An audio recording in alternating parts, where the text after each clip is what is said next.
So with that, I would like for us to welcome our first speaker.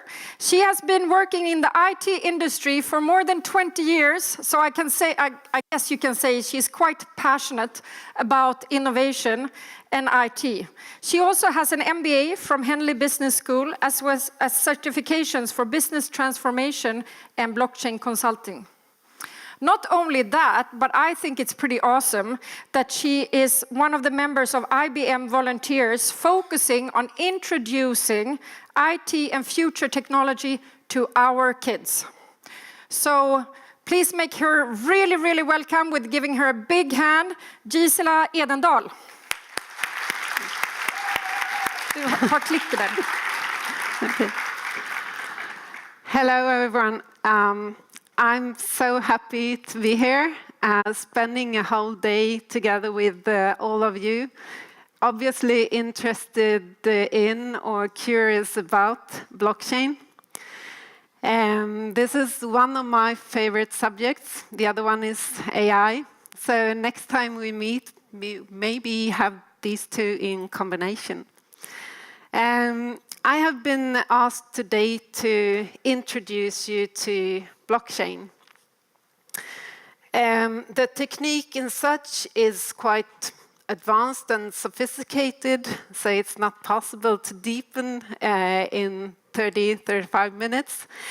My ambition is to introduce you to this to get a good understanding or idea of how you can apply this in your businesses. Before I start, I will mention a few words about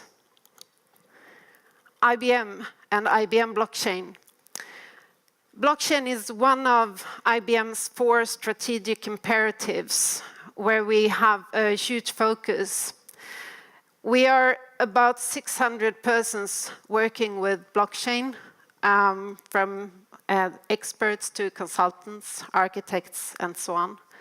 We have, at the moment, 9 networks in production. We also focus a lot of the security with this technology. We have something called IBM blockchain that is based on Linux Foundation's Hyperledger. So this is a forum of, I think, more than 180 members today, working together with focus on open source, open code, and open governance. If we have a look at the agenda, we start with a short background.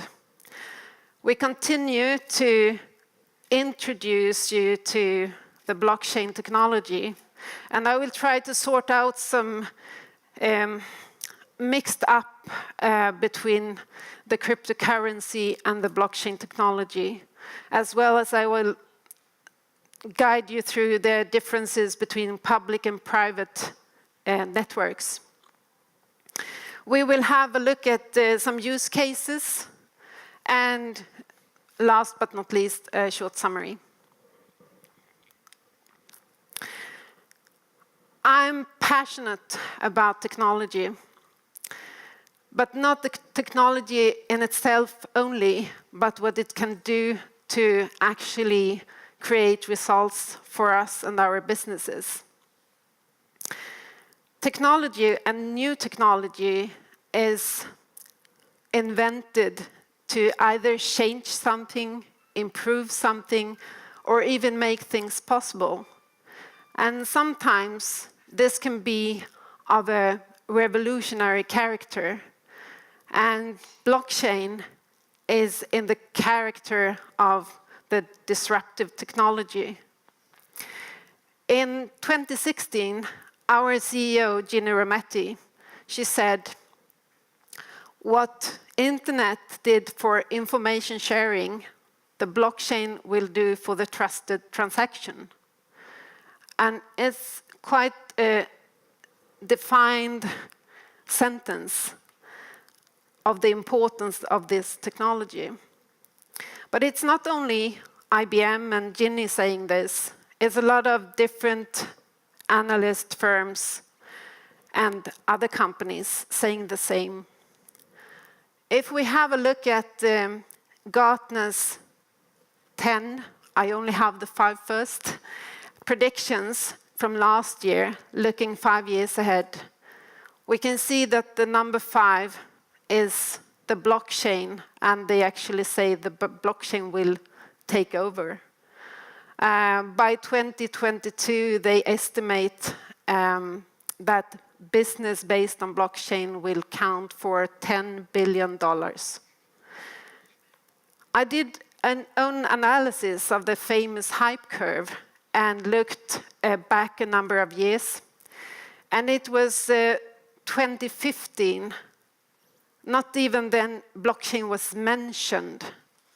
So that is a sign how fast this has become very popular and more of a hype.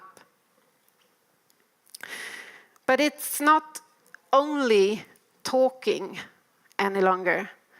Companies and organizations are actually doing things and has been doing for a while. Last year, the second half, Spotify bought a company called MediaChain.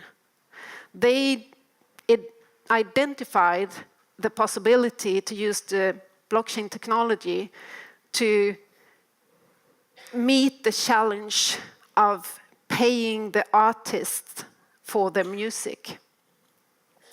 Another example is from the UK government, who presented their first official blockchain for public services already in 2016. Another company which we are familiar with here in Sweden, the Axel Johnson Group, they look at the technology to trace food. The Emirate of Dubai already 2016 declared that our ambition is to handle all government documents on a blockchain by 2020. And another example is from Chain Wine, a combination of a Swedish and UK company, who started by being inspired by a documentary called Sour Grapes. I don't know if anyone has seen it. It's quite fascinating, where a guy called Rudy Carnuthua, and I have some problems with the surname, cheated with the labels on wine bottles and the provenance and the origin where the wine come from. And he earned a lot of money. Finally, he was detected, and it was not a good end of that story. So this is an example of different use cases within different industries, and mainly not focusing on the cryptocurrency sort of blockchain. If we look back when it all started, Ivan on Tech mentioned it briefly in the main session. It actually started with an email sent from Satoshi Nakamoto the year of 2008, sorry. And what was written in that email was that they described a new type of payment solution that didn't need any third-party involvement. And as you can see highlighted, payments to be sent directly from one party to another without going through financial institution. This was the start for the hype we are in now, and it was the Bitcoin that was exemplified here. If we look a little bit deeper to this, you can see on the left-hand side that our traditional payment solutions is done with and through a third party. often related to quite high fees for providing that service. If you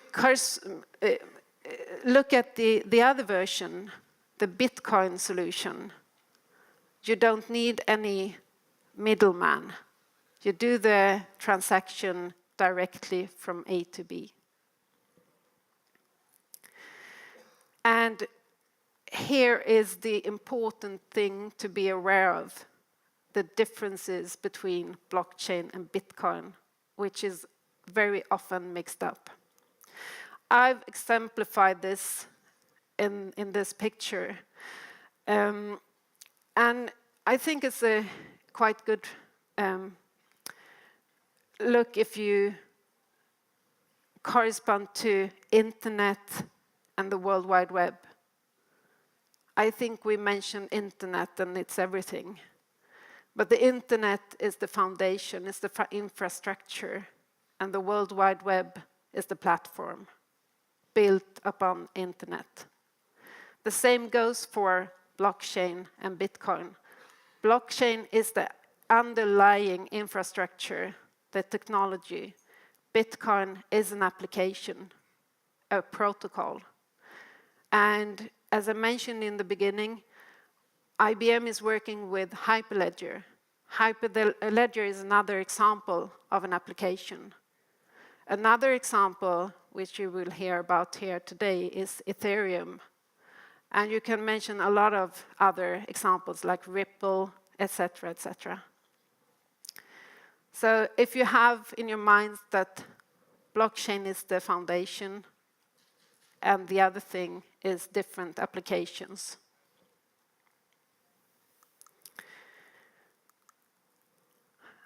Now we come to the next part, the public versus the private blockchains, or permissionless versus permission networks. If we use the example with Bitcoin, it's a typical public blockchain. It's open, everyone can join a public blockchain. It's a consensus methodology called proof of work. I will talk a little bit more about that on the next slide. It's quite slow. It's not really the best solution in a business environment. And it's a fee per transaction. If you look at the private, it's permission-driven. And it's very, very important to know the differences here. Because if you're in a business, you can take a bank finance as an example, you're not allowed to do business with someone you don't know who it is. You have a law called Know Your Customer. You cannot do business in any enterprise business without knowing who you are dealing with. And that's related also to disputes. In all businesses, disputes come sometime. And if you don't know who you are dealing with, you cannot resolve the dispute. The consensus methodology is also different from the public, but it can be other types of consensus methodologies in the public version as well. But I will talk a little bit more about that. It's faster, it's more related to business and what you can apply in businesses. It's faster, needed for business. It's rule-based, as I mentioned in the beginning. If we look at the Bitcoin consensus methodology, which is called proof of work, it's, in other words, the one called mining.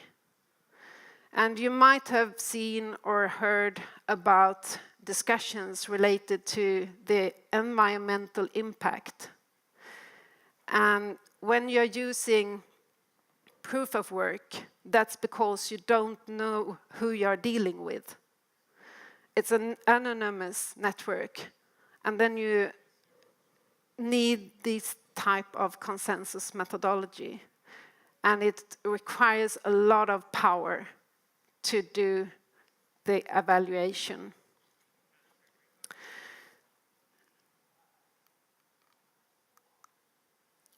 If we move on and look a little bit deeper into the blockchain for business, it's more or less shared, replicated, permissioned ledger.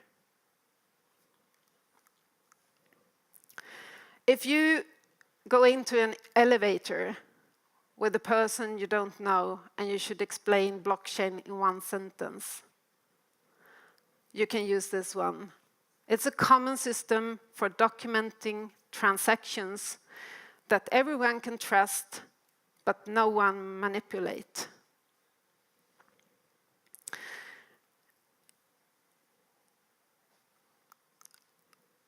Everything is related to transactions when we are talking blockchain.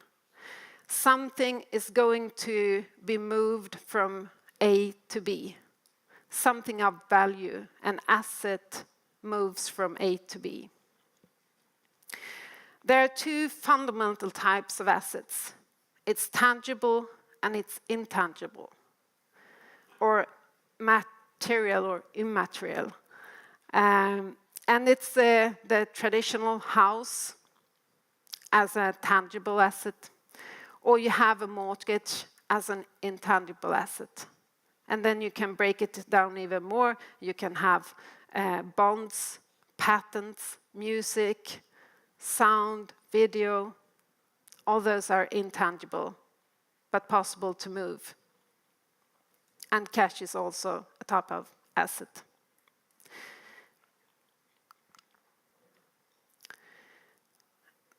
The main character in this technology is the shared ledger or the distributed ledger.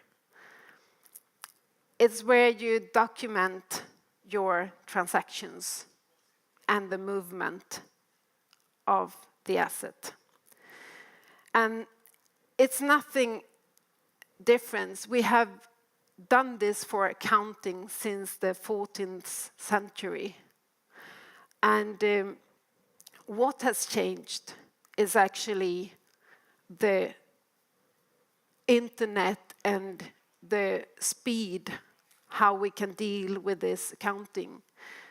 But we still need to document the movement, the transaction, from the manufacturer to the dealer to the regulator. Everyone has to document this on their own, in their own ledger. In a blockchain-based solution, this is done in a shared distributed ledger. So everyone works with the same ledger. More efficient, no overhead, and you don't need any middleman. There are 4 key components in blockchain for business. It's, as I mentioned, the shared ledger, and that is an append-only system of record. You cannot change a transaction that is done. If you change it, it will become a new block. So it's by definition immutable. We have smart contracts.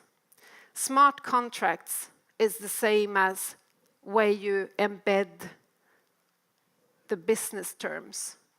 And the smart contracts is executed together with the transaction. We have the privacy part, and that is where you can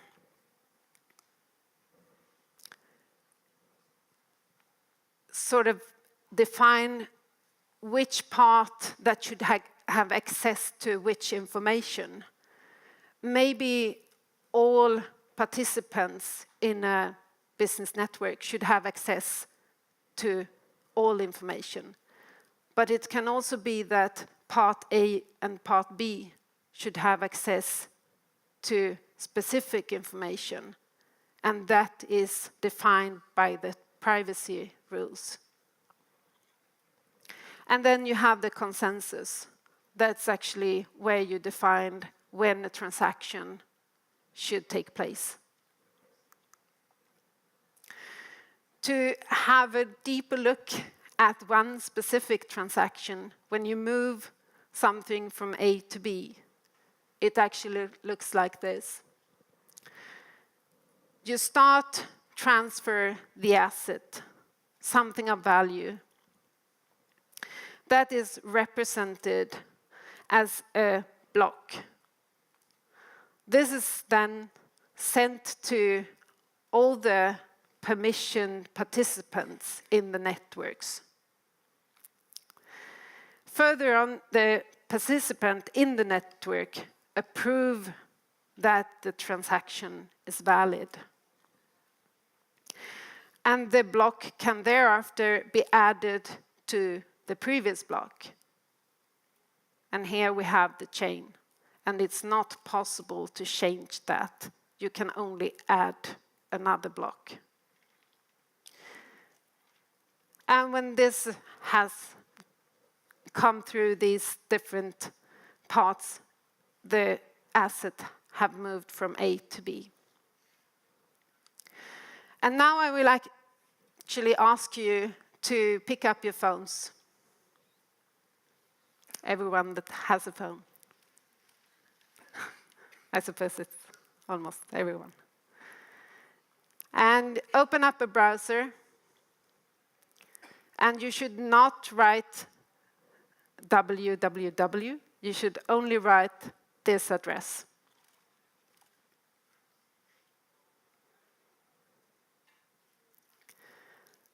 When you have done that, you can start typing a sentence.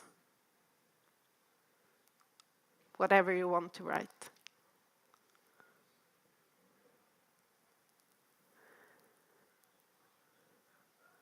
What do you see? Do you understand it?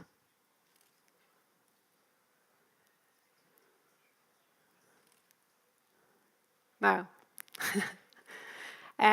This is how the information is sent in the chain.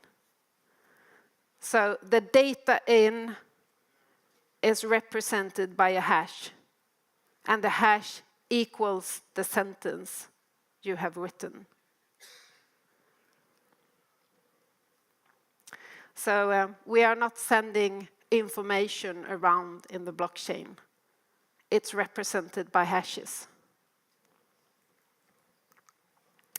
Okay, we move on. Here is an example of when we change the ownership of an asset, exemplified by a car in this case.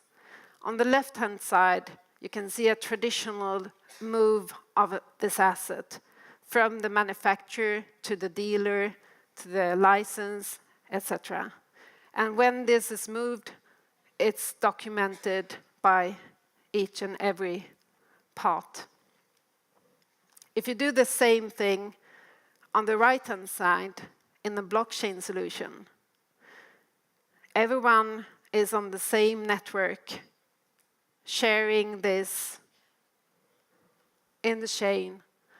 The records of the asset transfer is recorded in the shared ledger. And the conditions for the transaction to happen is stated in the smart contract where the business terms is defined. So if we look at the blockchain and how it can be used in different types of industries, this is just a couple of different use cases. What's repeated in 4 out of 5 here is the supply chain. It's a fantastic technology for being used to do the traceability and provenance tracking in a supply chain, to see exactly how an asset have moved along the way. We have other use cases, for example, in the public sector, where we can use this for digital identity. We can use it for digital voting. It's used already today in other countries. We can use it for loyalty programs in the retail business, and of course in the logistics. You can follow the product parts, how each and every part, where it comes from and when, etc., in a car, as an example.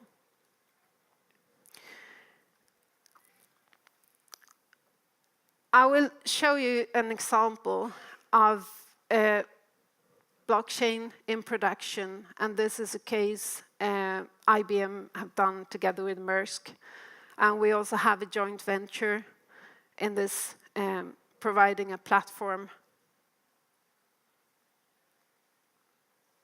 I will see if I can.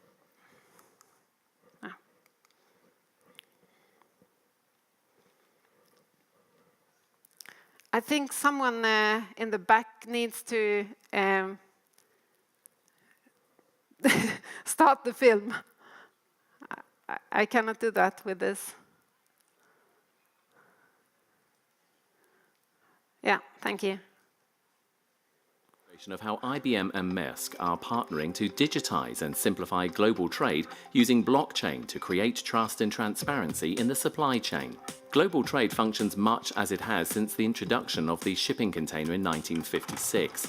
Manual, paper-based processes are still common, and information about the status of goods is locked away in organizational silos. Today, 90% of goods in global trade are carried by the shipping industry, with the supply chain slowed by the complexity and sheer volume of point-to-point communication across a loosely coupled web of land transportation providers, freight forwarders, customs brokers, governments, ports, and ocean carriers. IBM and Maersk are addressing this problem with a distributed, permission platform accessible by the supply chain ecosystem designed to exchange event data and handle document workflows. Maersk and IBM are employing blockchain technology to create a global, tamper-proof system for digitizing trade workflow and tracking shipments end-to-end, eliminating frictions including costly point-to-point communications. The collaboration will launch with the potential ability to track millions of container journeys per year and integrate with customs authorities on selected trade lanes. In a recent test by Maersk, shipping a single container of flowers from Kenya to the port of Rotterdam resulted in a stack of nearly 200 communications. Using this example, we will examine how blockchain has been implemented to create trust and security in the digitized document workflow and improve the efficiency of global supply chains. Here we can see each distinct entity involved in the transaction: the growers, export authorities, ports, customs, and importers.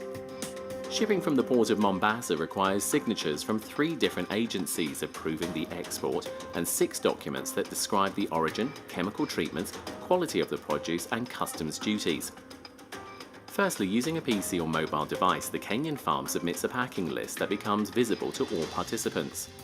This action initiates a smart contract that enforces an export approval workflow between the 3 agencies.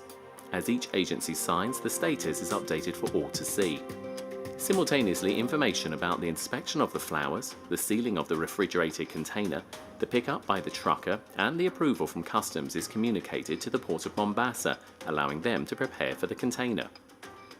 All actions relating to the documents and the physical goods are captured and shared: which documents were submitted, when and by whom, where the flowers are and who is in possession of them, and the next steps in their journey. Flowers are perishable, so it's crucial that there are no delays or missteps. Blockchain provides secure data exchange and a tamper-proof repository for these documents and shipping events.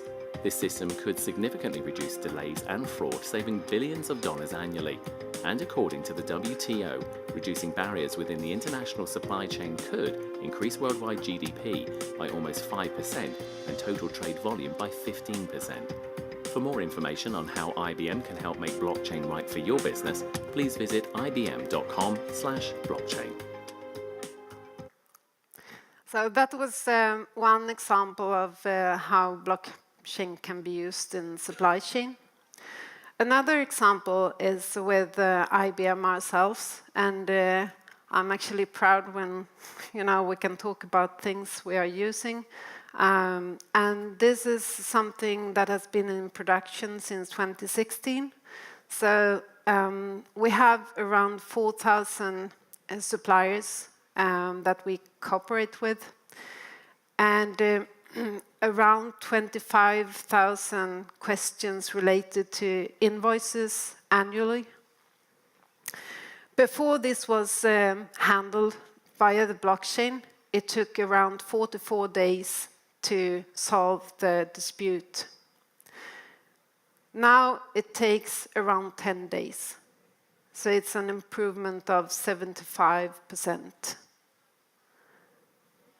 So this is another example, and I will ask the technicians back again to start this film.